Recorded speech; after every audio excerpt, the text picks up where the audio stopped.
자, 제보자 차량이 서서히 좌회전을 하는데요. 왼쪽에 있던 버스가 오른쪽으로 계속 밀고 들어옵니다. 그러더니 얼마 지나지 않아? 있는데. 아이고. 옆에서 무리하게 끼어드는 버스를 보고 피했지만 오른쪽에 서 있던 불법 정차된 버스랑 부딪히고 말았는데요. 버스와 제가 버스 좀 사이에. 멈췄거나 좀 천천히 갔어야 되는데 그 부분은 저도 어느 정도 과실을 인정하고 있는데요. 왼쪽에서 오던 버스는 자기하고 충돌이 없어서 책임이 없다고 하는데 정말 그 차는 과실이 없는 건가요? 네, 일반적으로 부딪히지 않았으면 책임이 없다. 비접촉 사고는 책임이 없다라는 얘기를 많이 하는데요. 부딪혔느냐 부딪히지 않았느냐가 중요한 게 아니라 사고가 왜 일어났느냐가 중요하죠. 부딪히지 않았더라도 그 버스 때문에 일어난 사고니까 이 사고는 버스에게 70% 정도 책임이 있습니다. 만약에 밤이었다면 10% 정도 책임을 물을 수 있을 겁니다. 낮에는 책임을 묻기가 만만치 않은데요.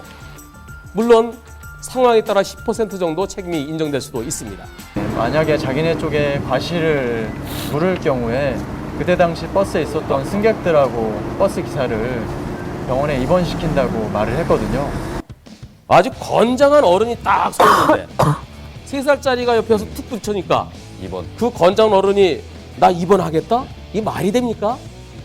저 정도 사고로 버스 승객이나 버스 운전자는 다칠 수가 없죠. 가짜 환자죠. 나이롱 환자 정도가 아니라 저거는 있을 수가 없는 보험 사기에 해당될 수가 있습니다. 영동고속도로입니다. 계속해서 1차로로 주행하고 있던 제보자 차량 앞으로 두 차량이 부딪히면서 중앙분리대까지 들이받았습니다. 다행히 제보자와 상대방 차량 운전자 모두 크게 다치지는 않았다고 하는데요. 깜빡이도 켜지 않고 갑자기 불과 1m 앞에 들어오는 차, 저런 차를 피할 수는 없겠죠. 네, 과실은 100대 0인 사건입니다. 차선 변경할 때 깜빡이 켜고 직접 눈으로 확인하고 꼭 지키십시다. 기본이죠.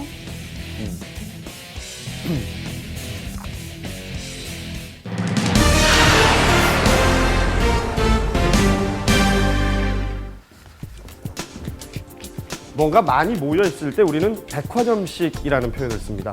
뭐 음식 백화점, 장난감 백화점, 다양한 표현들이 있을 텐데요. 이 범죄인 보이스피싱에도 이 백화점식이라는 표현이 등장했습니다.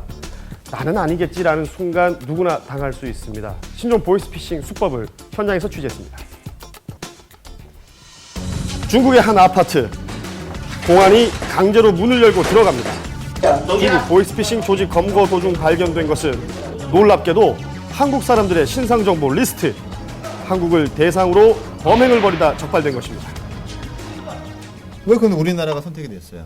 원래 보이스피싱이 일본에 하려고 만들어진 거란 말이에요. 뭐 일본 그 은행 쪽에서 막 이렇게 다 막아버렸잖아요. 보이스피싱 대상이 일본에서 한국으로 바뀌었다는 것 외에도 중국의 거대 보이스피싱 조직이었던 한국인 피의자가 털어놓는 더욱 충격적인 이야기가 그리고 있습니다. 북한에도 했었대요. 인민공화 뭐 김정일 뭐 사령관이라고 말하면 그냥 집 팔아서 줘요. 평양 사람들이 돈이 어마어마하게 많거든요. 그 사람들 돈 한 번 붙이면 뭐 몇 억 왔다 갔다 그러는데 여기는 그냥 거기서 인출하다가 총 맞잖아요. 일본이나 북한은 돈의 인출이 어려웠기 때문에 보이스피싱의 표적이 됐다는 우리나라. 설마 하는 순간 당하게 된다는 신종 보이스피싱 그 수법을 공개합니다. 은행의 현금 자동 인출기 앞에 나타난 한 남성, 무엇을 하려는 것일까요? 헬멧을 쓰고 주위를 좀 두리번거리면서 계속 거래를 하시는 거예요. 갖고 있는 카드만 수십 장, 무려 10분이 넘는 시간 동안 수차례에 걸쳐 돈을 인출하고 있습니다. 도대체 이게 어떤 거래인지 거래 내역서를 좀 송출을 해봐라 얘기를 했더니 보이스피싱 대포통장이랑 관련돼 있는 통장 거래인 거예요. 그래서 이를 수상히 여긴 은행 직원의 신고로 경찰에 붙잡힌 이 남성. 검거 후 보이스피싱 수법은 물론 범행의 전말이 밝혀졌습니다. 이 남성은 바로 이곳에서 검거가 됐는데요. 경찰 조사 결과 이 남성은 이 일명 백화점식 보이스피싱 조직의 조직원으로 드러났습니다. 통신사 사칭부터 스미싱, 자녀 납치 사칭에 이르기까지 이른바 백화점식 보이스피싱을 일삼았던 기관형 일입니다. 사칭, 그다음에 전화 요금 안 냈다고 하는 사칭, 그다음 세금을 너무 많이 냈다고 하는 사칭,